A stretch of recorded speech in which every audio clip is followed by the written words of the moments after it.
Hello and welcome. I am Marc Sands, and on behalf of the Space Force Association, we'd like to welcome you to today's topic of the Guardian Arena 3. Joining me today are two distinguished members of the United States Space Force, Brigadier General Nick Hague and Mr. Adam Whisler. So for a way of introductions, Brigadier General Hague, 1998 graduate from the United States Air Force Academy, distinguished graduate in astronautical engineering before heading off to MIT for a master's degree in aeronautical and astronautical engineering. Distinguished graduate from the United States Air Force Test Pilot School and was the first Space Force Guardian launched into space, having multiple missions in space with an overall time of 1 year on orbit time. Most recently completing NASA's SpaceX Crew 9 Commander with 171 days in space. So welcome, General. Thank you. We're also joined by Mr. Adam Whisler, prior Army Infantry Ranger. He has a bachelor's degree in kinesiology, a master's in exercise physiology, and is working on his PhD in human performance. So congratulations on that.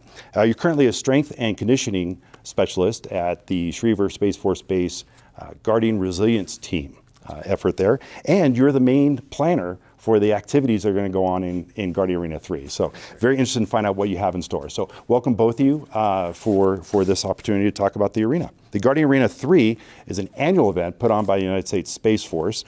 It comprises of physical, cognitive, and teamwork aspects to be able to have a final victor down at Patrick Space Force Base in December of this year. Teams comprise of Air Force and Space Force, military and civilian, and are across the entire unit spectrum of the United States Space Force. As mentioned, the final competition is going to be at Patrick at the 8th and the 9th of December, where, sir, you're going to be the speaker at the lead event. And the winners are going to be announced at the Space Force Association's Space Power Conference. That's going to be held in December, immediately after the competition. So with that, would like to start with you, General Hague, sir. As the opening speaker at the Guardian Arena 3 this year, what's your key message that you're going to hit on for the audiences out there? Yeah, it's time. You've been preparing for this. I've had a little bit of a sneak peek as to what's in store, and Adam's going to throw everything he's got. So this year is going to be more challenging than ever. So you've been working together, trying to become both physically and mentally ready for this, not just as individuals, but as teams. And now it's time to put it on. You're about to get in the arena. Yeah, so and get things started, absolutely. So Adam, over to you. Can you explain how your Guardian Resilience Team work in your day-to-day job has influenced and impacted how you develop the Guardian Arena exercises and training activities? Yeah, absolutely. So when we look about the Guardian Resilience Team, otherwise known as GRIT, we are an arm or a branch of the holistic health approach for the overall Space Force. The Space Force is trying to use the Guardian Resilience Teams to emphasize the importance of not only physical fitness, but also nutritional readiness, also mental resilience, also recovery, rehabilitation, sleep hygiene, all of those types of things that make a holistically healthy and prepared individual for overall performance.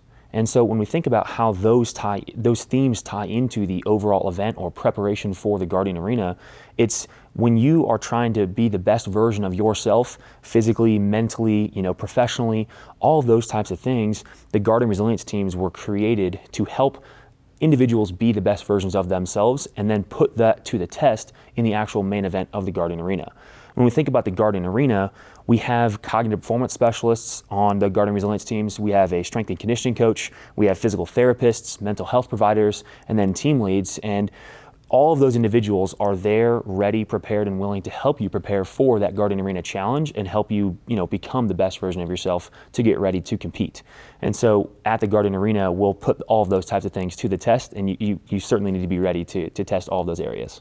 Right. So your background in the Guardian Resilience Teams really show the importance of the preparation ahead of time, not just the performance during, and also on the back end as well. Absolutely, correct? Especially with how challenging physically the event is going to be this year, and it has been in previous years. You certainly cannot just show up without preparing in advance. So just like, let's say for spaceflight, just like for anyone's daily duties, you cannot just show up and expect performance. You have to prepare to actually go put that performance on stage, and that happens whenever you are by yourself doing the hard work by yourself in preparation for the event. Yeah, absolutely, absolutely.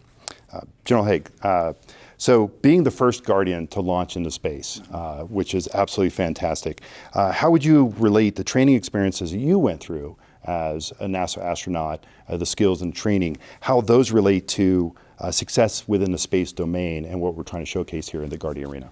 Yeah, what Adam just talked about is the same way we approach training for spaceflight. It's a holistic approach. Human performance is not just about getting in the gym and getting physically fit. You've got to sharpen the mind as well. You've got to figure out how to use, what we call down at NASA soft skills or expeditionary skills. How do I work as an effective team? How do I identify what I need, but also how do I identify what my teammates need?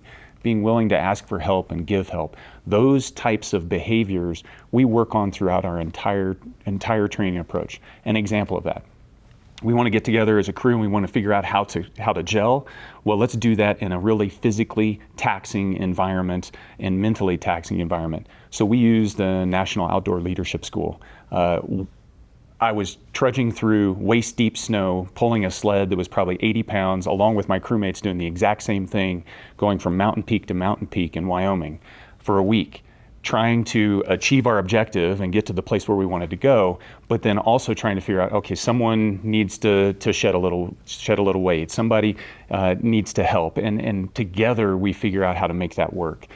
Those are the types of crucibles we need to go through in order to come together. And the Guardian Arena is an excellent example of how we can create a crucible for people to really hone those skills.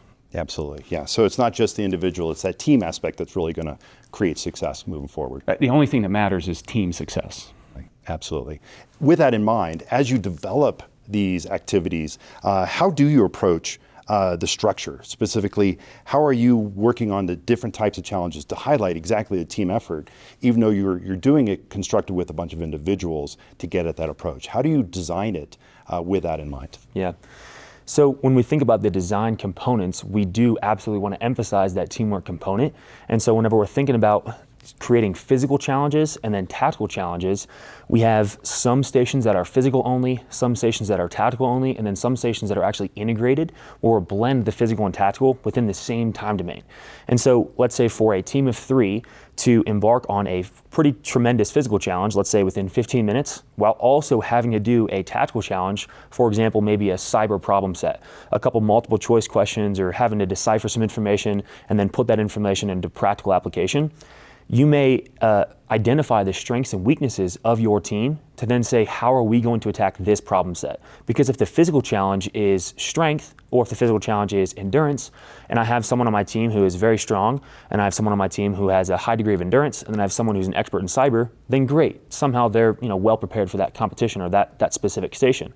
But when we think about how can I try to, let's say, make myself a greater part of this team and contribute what I'm good at into making this team overall successful, then I can say, okay, well, I know I don't know anything about cyber, which means that I'm going to do everything I possibly can to take more burden of the workload. So if I have 300 repetitions, at first glance, you might say, well, each of the 3 members will do 100 repetitions. But that might not make sense, because if I have one person on that team of 3 who's excellent at cyber, well, that individual may not do any physical at that specific station. So it may be I'm doing 150 and someone else is doing 150. And so then you are, again, trying to be a bigger part of a bigger team, and so that you can kind of contribute in the way that I know my strengths are, and then you are communicating with the rest of your team to say, well, how can we make this team successful in this challenge we have ahead of us? And then if you do that over the course of 10 to 20 stations across a day, then you can kind of see what that team is made of. That's quite a bit. Yeah, absolutely. So you got to know yourself, and you have to know your team, and you have to be vulnerable and open to that communication, so you know what your strengths and weaknesses are. Yes, sir. So, General, you've been out post-mission, meeting with a lot of students and a lot of military members that are in the local area. Can you share with us any insights you've had about how inspired they are, or what they are looking forward to, whether they're going to be in Aerospace Force in this mission set? Yeah, it's been a treat to be here, going up and down the Front Range and visiting all the installations, to be able to say thank you specifically because of that team. What the average Guardian may not realize is that they are an integral part of human spaceflight. NASA can't do its civil space mission unless the Space Force Guardians around the globe are doing the national security space mission. And so I've been going and talking with Guardians, whether it's up at Buckley or Peterson or Schriever, here at the Academy, talking with cadets, just trying to emphasize what they do on a daily basis is critical for the NASA mission, but it's also critical for our way of life. It's critical for the way we conduct military operations around the globe. And they need to know that I'm appreciative. Ultimately, I'm conveying a message from my family. It's, thank you for protecting me while I was on orbit and getting me home safely. Yes, we're all reliant on the capabilities and making sure they maintain capabilities. So thank you for that. Back to the arena activities here. So we have evolved in Guardian Arena. This is now the third iteration. How have the challenges also evolved so that you maintain that mission-focused, mission-ready aspects of that? Yeah. So as it's become, let's say, more distinguished of an event across now in the third year, in the original year, we did our best to identify the goal of the arena, to identify the best team in the Space Force, the best unit in the Space Force. And so, that was done by having these physical challenges and tactical challenges, all of them being blended at the time, but it was a relatively small footprint across the area of operations at the Museum of Cape Canaveral. And then in the following year, we had a pretty professional event where we actually used the Kennedy Space Center for our opening ceremonies. We had another event on day one. We led into day two, where we had a much larger area of operations, a much more challenging, more difficult physical stimulus. And then after some comments from last year and feedback we received, we can use those comments from the after action report or after action review to then kind of build the challenge for year three. So we're always taking the feedback off of each year and kind of building into the following year, so we can kind of use this information for where the Space Force Guardians, who are the ones doing the competition, where they think that competition should also grow and develop. And so then now in this year of the competition, we have subject matter experts building all of our tactical tasks. We have myself and the rest of the Guardian Resilience teams building all the physical tasks, and then we can integrate those into a larger scheme of maneuver. And then by using all of that information from the previous years that we've learned, we can kind of create this overall event that's now just getting better and better with as time goes on. That's perfect. Yeah. Let me translate better and better. It's more difficult and more challenging than it's ever been. So it's going to be exciting to watch people compete. Yes, sir. And that's a great point. As you try to make things more challenging and make sure you get the most out of it, you've prepared for multiple space operations, space missions. You've done multiple space walks. How did you take those aspects of planning and preparation so that you can get the most out of those space missions as far as mental and physical and the cognitive aspects as well? How do you prepare for that so that you can make your future missions as robust as we're trying to make the Guardian Arena? Yeah, a spacewalk is a challenging endeavor. At an individual level, it's roughly the aerobic equivalent of running a marathon. And at the same time, you've got the mental load of I'm out there in the vacuum of space, I have tasks I need to do, and I can't make a mistake. So the stakes are really high. But preparation is the key, and it's not just individual preparation. We've got training teams on the ground that spend hours and hours with us in the neutral buoyancy lab in the underwater training facility, making sure that we know how to do the tasks that we need to do.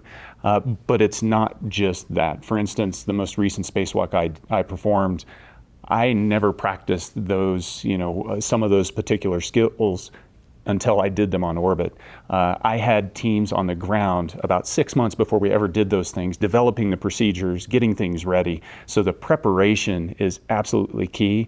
And then when it comes to execution, there's always a wrinkle. There's always something that pops up.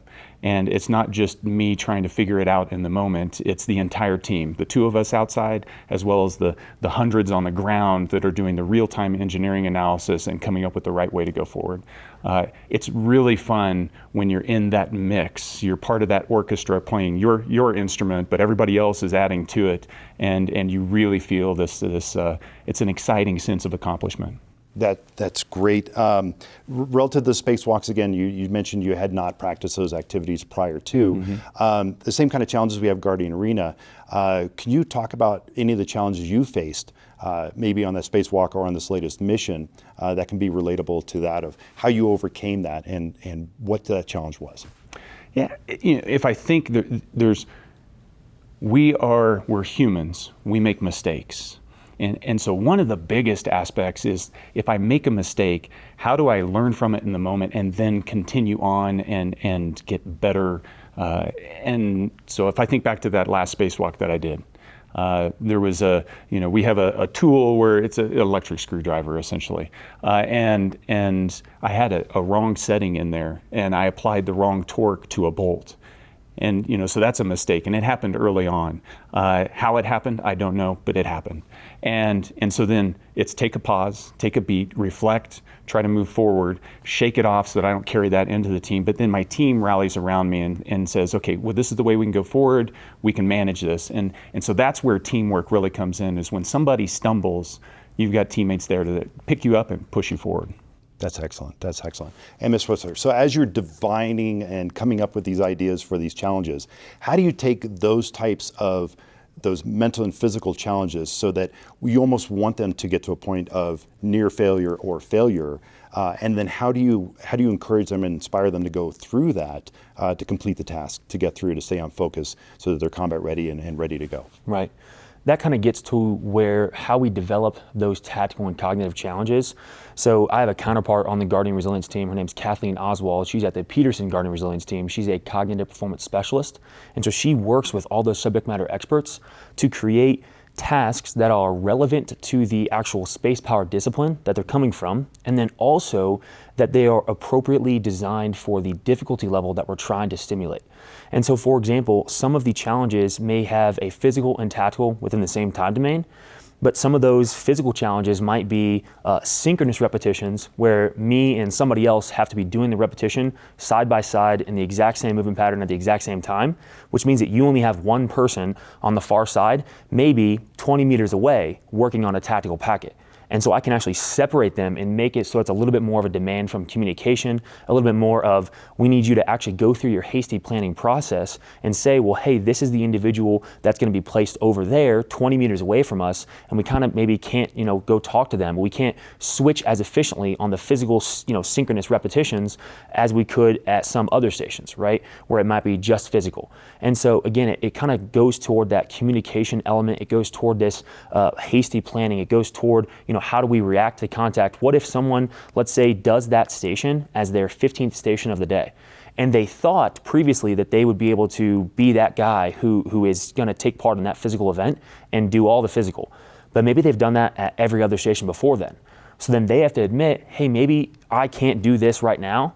I need to go try to be the other person and have someone else come and do this for me. And so you have to have the humility, I would say, to say, I can recognize where I maybe have a gap right now in my own performance, but I know that my teammates can step up and actually cover down on where I need them to be. That's perfect, absolutely. And with that teamwork aspect from a leadership point of view, being one of the general officers in the Space Force, how do you see the Guardian Arena lessons learned and inspiration moving the force forward with our ultimate goal of maintaining supremacy in the high ground? How do you see the Guardian Arena fitting into that? Yeah, it's the process of the competition that is instilling these concepts of teamwork and how to increase your performance and your team's performance. And those lessons aren't just learned by the team that ends up on the podium at the end of the day.